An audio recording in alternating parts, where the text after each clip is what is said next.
Hello, all, and welcome to Cake Fest, where the asexual community takes on sexual media one movie at a time. Alright, before I get started on anything, I just want to give out a big old trigger warning.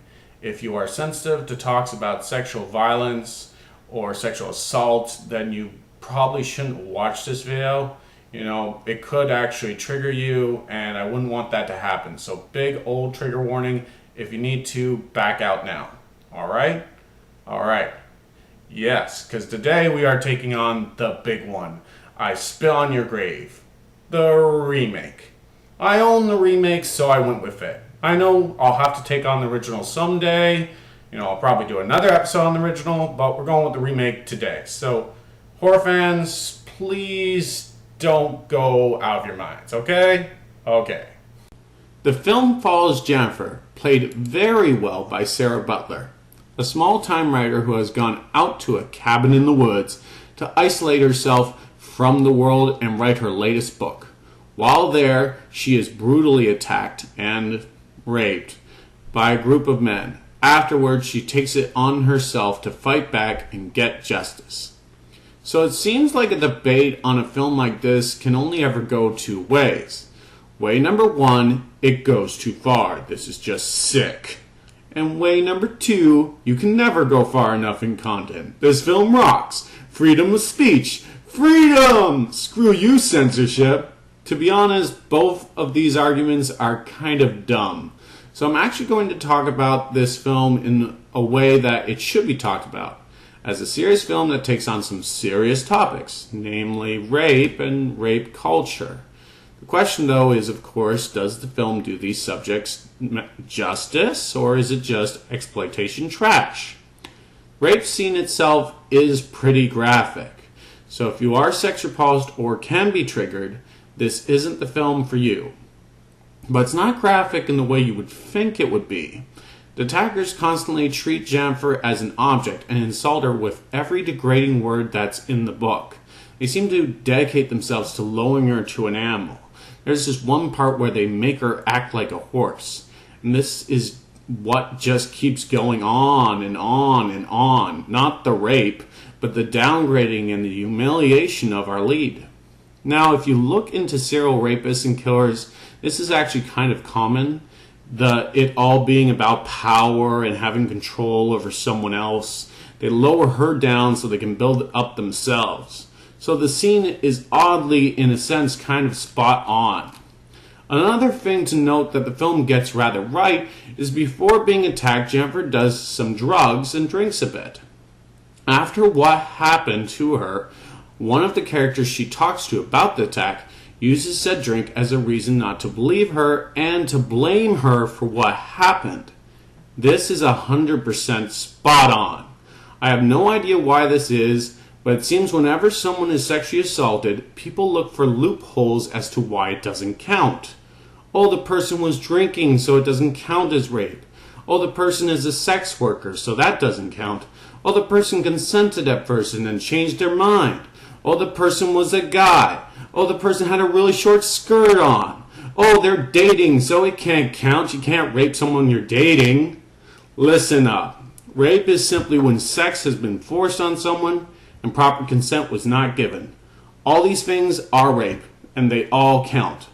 I don't care what dumb excuse some people come up with, but if there was no proper consent, then it's rape. It really is that black and white. I really admire this film for pointing out some of these dumb statements as dumb and hurtful statements. Now, of course, it doesn't go over all the loopholes, because that would take forever, but it does address a few. One last thing the film gets really right is one of the rapists is actually a cop.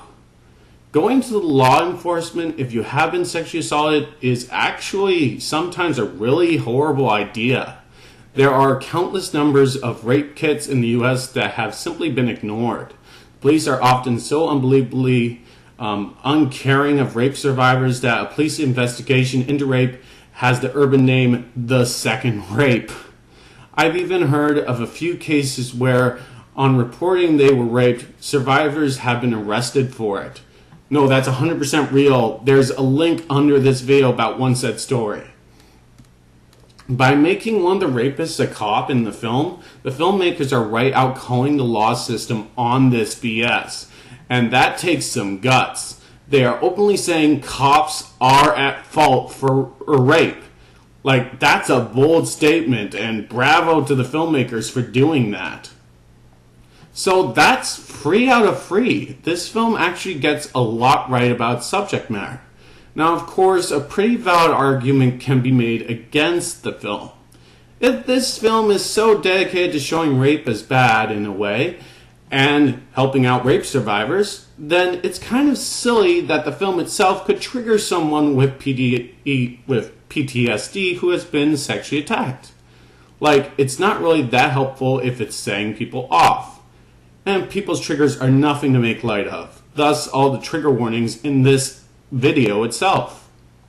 Well, that's a pretty good point. But on the other hand, the film sure doesn't hide anything about its content. I don't think anyone could see this flick and not know what they're in for. Also, rape survivors are people, and different people can handle different things, so a few are bound to like this film. But this kind of points out the fact of the movie. It means, well, it's a lot smarter on the topic than you would think it to be, but it's still made by guys who still in the end just wanted to make a horror movie. So yeah, they made a few missteps. But if you want to watch a rape revenge film, this is actually one of the best ones you can go with. Not just for the reasons that I mentioned, but it also is very well directed, acted, written, whole 9 yards here. So I give it a rather well-earned 9 out of 10. Keep in mind though, the sexual assault itself is hard to take in, as are the revenge scenes. They are really, really intense. She really does get revenge. Now, as for the asexual viewpoint, well, this isn't much of a shocker, but a lot of asexual people don't like sex, but do want to date. This is a very real fear for some. What if the person I am dating takes things too far and wants to go farther than I can handle? Some are really afraid of this, and given how crummy the law system is and how common rape culture is, they have every right to be afraid. The best first step, though, to resolving these issues is actually talking about them. And at the very least, this film gets dialogue going. So I do definitely think it's a very good film. So yeah, that's my take on I Spit on Your Grave. It's actually surprisingly really good. And there's a lot more to it than I even mentioned so far in the review. There's also the question raised of, can vigilantism be justified? Because Jennifer really does go far with her revenge. She even ends up, spoilers, big spoilers, kidnapping one of the attacker's children. This kid didn't do anything, and she kidnaps her, and you never find out what happened to her. So what happened to the kid? You don't know. So it raises the question of, can this vigilantism be justified by doing that? And also another really interesting point on the film is one of the attackers, one of the people who sexually assaults Jennifer, is actually forced into it by the other members of the groups. He doesn't want to do it, but he's there. They're taunting Jennifer like crazy, and they're forcing him into it. And he figures if he goes along with it, maybe they'll leave Jennifer alone after all that crap is over. Of course, he's completely wrong. They just keep going and going, but in a very real sense, he's forced into it too. So there's you could read the scene any number of ways. It's actually not made that clear, but it is suggested that the guy is raped as well, which you often don't see guys being sexually assaulted in films and actually being treated seriously. And then he's one of the ones that she takes her revenge on, so that makes things even more gray. So this film just has a lot of guts to it.